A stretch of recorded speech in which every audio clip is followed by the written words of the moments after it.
Investors ప్రపంచం అంతా నమ్మకాన్ని కోల్పోయారు. మేము కష్టపడచ్చు, కానీ పెట్టుబడి పెట్టడానికి సహకరించడానికి వచ్చే వ్యక్తులు రారు. ఇప్పుడు సింగపూర్ గవర్నమెంట్ వాళ్ళతో మాట్లాడాలి, వస్తారా రారా? అంత ఈజీగా రారు. వాళ్ళ అనుభవం వాళ్ళకుంది. మన కోసం వాళ్ళు డబ్బులు పోగొట్టాల్సిన పని లేదు.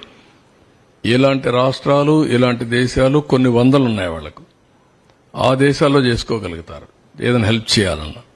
మనకే చేయాల్సిన అవసరం లేదు. రెండోది, పెట్టుబడులు పెట్టే వాళ్ళందరికీ ఈ రోజు బాగానే ఉంది, మళ్ళా ఈ భూతం ఇక్కడ ఉంటుంది కదా, ఈ దుర్మార్గుడు ఉంటాడు కదా, ఉన్నప్పుడు రేపు కథ ఏంటి, మేమెందుకు రిస్క్ చేయాలి మీ రాష్ట్రానికి అనే ఆలోచన ఉంటుంది. ఒక బ్రాండ్ ఇమేజ్ మొత్తం సఫర్ అయిపోయింది. ఎవరిని అడిగినా ఇంకా కూడా ఆలోచిస్తాం, చేస్తాం, అన్ని బాగానే ఉన్నాయి, మీ ట్రాక్ రికార్డు బాగుంది, మీ రాష్ట్రంలో మళ్ళా నమ్మకం ఏంటి మాకు, మీరు ఎట్లా అష్యూరెన్స్ ఇవ్వగలుగుతారు అని అడిగే పరిస్థితి వచ్చింది. This is the case study. ఒక వ్యక్తి అధికారాన్ని తీసుకుని భావితరాల భవిష్యత్తు నాశనం చేశాడు. ఒక శాపంగా మారాడు. ఏ పాపం చేశారండి ఈ రాష్ట్రంలో ఉండే ప్రజలు? రాజధాని లేదు అని చెప్పుకొని పాపం ఏం చేశారు వీళ్ళు? ఇక్కడుండే వాళ్ళు ఒకే అవకాశాల కోసం బయట పోతే పర్లేదు, కానీ ఇక్కడ అవకాశాలు లేక బయట పోవాల్సిన కర్మ ఏం పట్టింది? తెలివితేటలు లేవా? ఇక్కడ వనరులు లేవా? ఇక్కడ అవకాశాలు లేవా? ప్రపంచంలో ఉండే ప్రతి ఒక్క వ్యక్తి ఇక్కడికి వచ్చే అవకాశం ఉంది. గోదావరి, కృష్ణ, పుణ్య నదులున్నాయి, బంగారు పండించే భూములున్నాయి, రైతాంగం ఉన్నారు.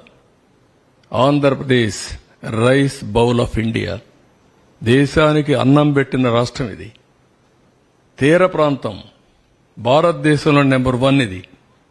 1000 కిలోమీటర్లు ఈస్ట్ కోస్ట్ లో సన్ రైజ్ స్టేట్ ఇది. ఎన్నో పోర్టులు. మళ్లీ ఈరోజు ప్రపంచం అంతా పోయి రాణించే యువత ఈ రాష్ట్రంలో ఎలాంటి అవకాశాలు లేకుండా అయింది. ఇది చాలా బాధ. ఇంట్రాస్పెక్ట్ చేసుకోవాలి.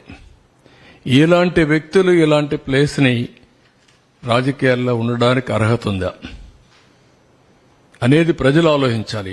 ఈ ఆవేశంగా నేను మాట్లాడడం కాదు, ఏదో మమ్మల్ని ఇబ్బంది పెట్టారని నేను ఆలోచించడం కాదు.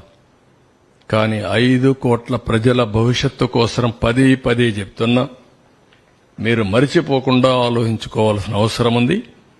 ఇలాంటి వ్యక్తి ఇలాంటి పోస్టుకు అర్హుడా, రాజకీయాలకు అర్హుడా అని కూడా ప్రజలు ఆలోచించుకోవాల్సిన అవసరం ఉంది. మళ్ళీ ఎన్ని జరిగాయి పీడకలాలు. Now rebuild. ఎట్లా రీస్టార్ట్ చేయాలి, ఎట్లా రెస్టోర్ చేయాలి ఇన్వెస్టర్స్ కాన్ఫిడెన్స్, బ్రాండ్ ఇమేజ్ మళ్ళా అంచెలంచెలుగా నమ్మకాన్ని ఎట్లా కల్పించాలి. Vision to create a world class capital which Boost the image of the state and improves the confidence of the people. మళ్ళా ప్రజలకు నమ్మకం రావాలి, మళ్ళీ రాష్ట్రం నిలబడాలి. ఇది ఒక ఎగ్జాంపుల్గా ఇక్కడి నుంచే, ఎక్కడైతే బూడిద చేసిన ఈ ప్రాంతం నుంచే మళ్ళా బంగారు భవిష్యత్తుకి నాంది పలకాలి. అది డెఫినెట్గా జరగాల్సిన అవసరం ఉంది. నెక్స్ట్.